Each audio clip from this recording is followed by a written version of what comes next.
My girlfriend betrayed me at the very moment I proposed to her in front of my family and hers. She laughed and said, "Why did you take this so seriously?" Then, without warning, she walked out. Her best friend secretly did something that changed everything. She recorded the entire scene. That video went viral overnight. But then a truth came out that shocked everyone. I'm Cameron, 31 years old, and I run a small but profitable outdoor equipment rental business in Colorado. Kayaks, camping gear, rock climbing equipment, anything adventure junkies need for the weekend. It's not glamorous, but it pays well, and I love what I do. I built it from the ground up after college, starting with just 3 kayaks and a beat-up van. Now I've got 2 locations and a staff of 5. I'm not the kind of guy who needs the spotlight. I prefer quiet hikes, good coffee, and spending time with people who matter. Or at least, I thought I knew who mattered. Her name was Vanessa. We'd been together for 3 years. She was a paralegal at a downtown firm, sharp as hell, funny in that dry way that catches you off guard. The kind of person who could dismantle an argument in seconds, but also cry at dog adoption commercials. We met at a mutual friend's barbecue in July 2021, and I remember thinking she was out of my league. She had this confidence about her, the way she moved through a room like she belonged anywhere. But somehow we clicked. She laughed at my dumb jokes about terrible customers. I listened to her vent about incompetent attorneys and nightmare clients. It felt real. By year 2, I was sure. She was the one. We talked about moving in together, maybe getting a dog, all that normal couple stuff. She'd send me Zillow listings of houses with big yards. I'd joke about building a shed for all my gear. Her friends liked me. My family adored her. My mom even started dropping hints about grandkids every time we visited, which was embarrassing but also kind of sweet. Vanessa would just laugh and squeeze my hand under the table. So on March 14th, I decided to do it. I'd been planning for weeks. I wanted something intimate, meaningful. Not a public spectacle, just our families together. I planned a small dinner party at my parents' house in Boulder. Nothing crazy, just our 2 families, maybe 15 people total. My mom spent all day cooking her famous lasagna and garlic bread. My dad broke out the good wine he'd been saving since my sister's wedding. Vanessa's parents drove in from Denver that morning. Her younger brother showed up with his girlfriend. And her best friend, Lacey, was there too, filming everything on her phone because she's one of those people who documents every moment for Instagram stories. I remember feeling nervous but excited. I had the ring in my pocket, a simple white gold band with a small emerald, Vanessa's birthstone. I'd saved up for months, working extra weekends, saying no to trips with friends. I rehearsed what I'd say in the mirror like an idiot. I wanted it to be perfect. I wanted her to know how much she meant to me. The dinner went great. Everyone was laughing, telling stories. Vanessa seemed relaxed, happy even. She kept touching my arm, leaning into me. I thought it was a good sign. After dinner, as my mom started clearing plates, I stood up and cleared my throat. The room went quiet. My mom was already tearing up. She knew what was coming. "Vanessa," I started, my voice shaking a little. 3 years ago, I met someone who changed my life. You've made me happier than I ever thought I could be.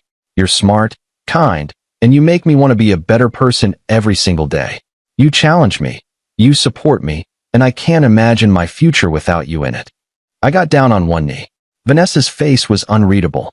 Her eyes went wide, but not in the way I expected. I opened the box. "Will you marry me?"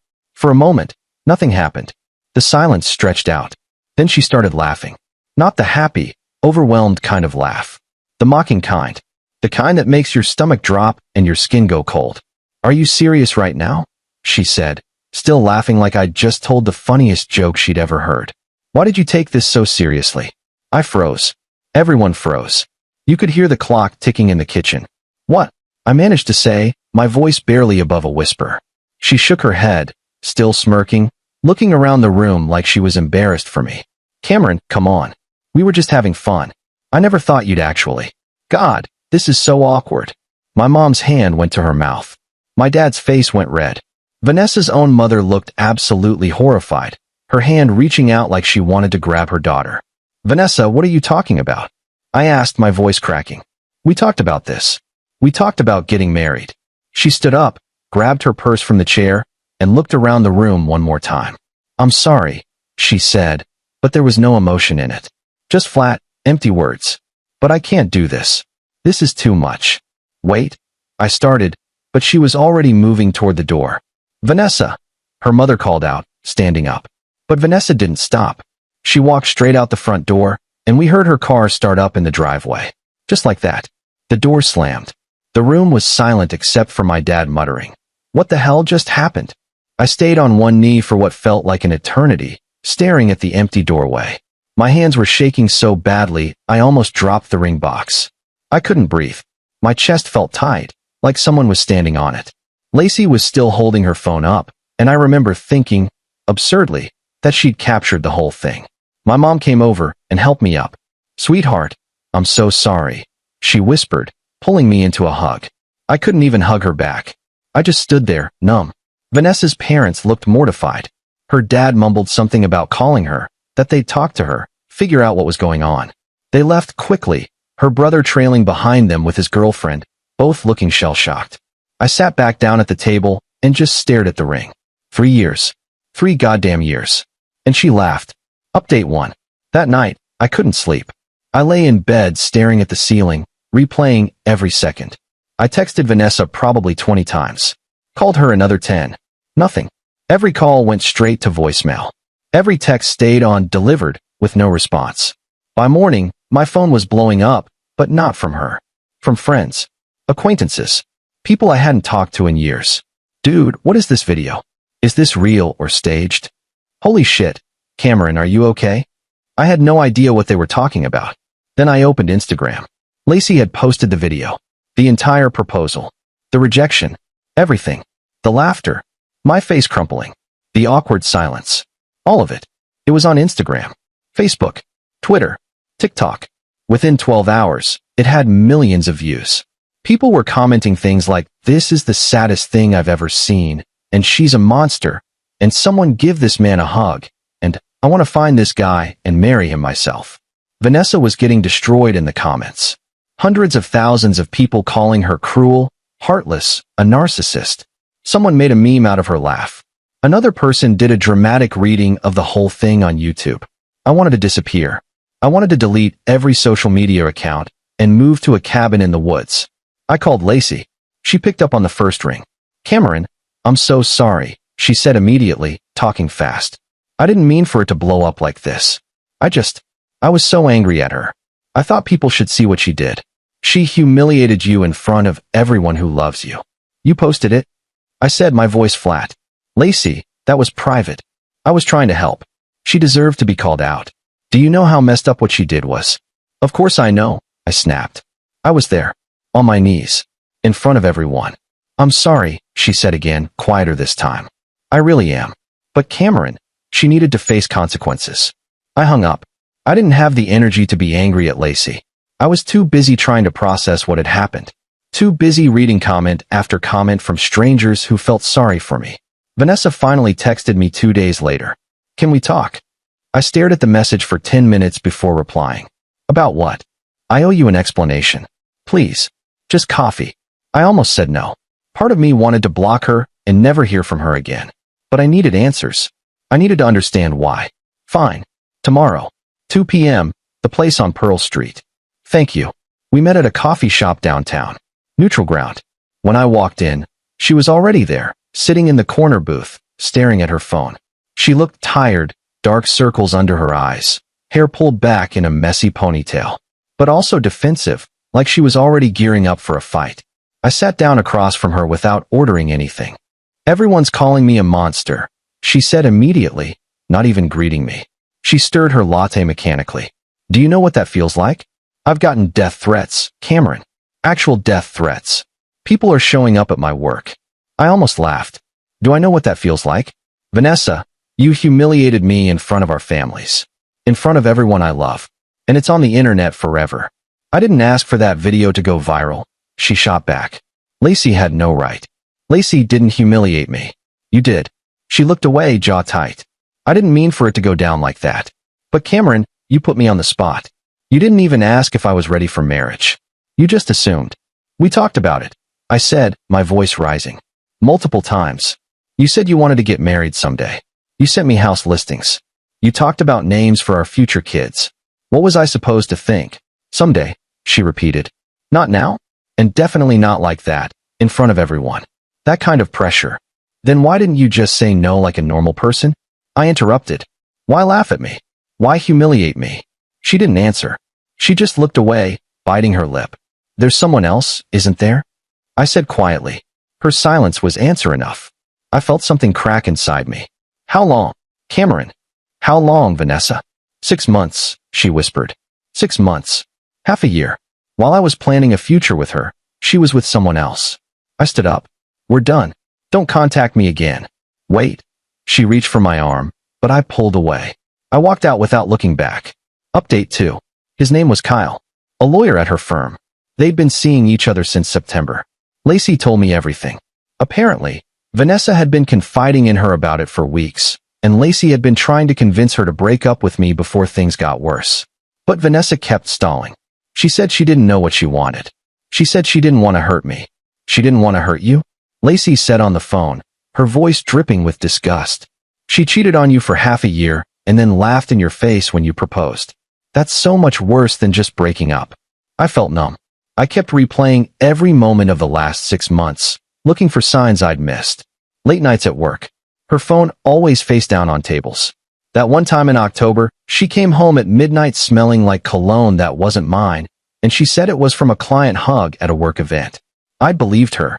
I'd trusted her completely. The video kept spreading. News outlets picked it up.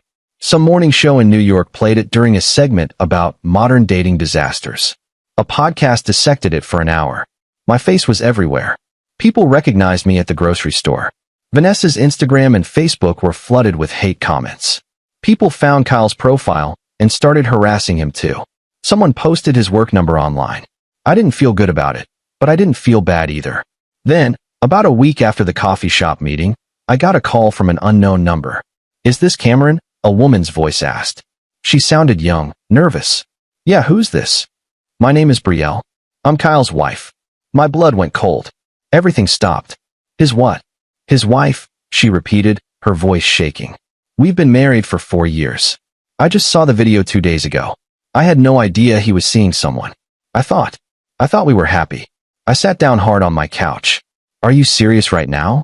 I wish I wasn't, she said, and I could hear her crying. I confronted him last night. He admitted everything. Can we meet? I need to know what happened. I need to understand.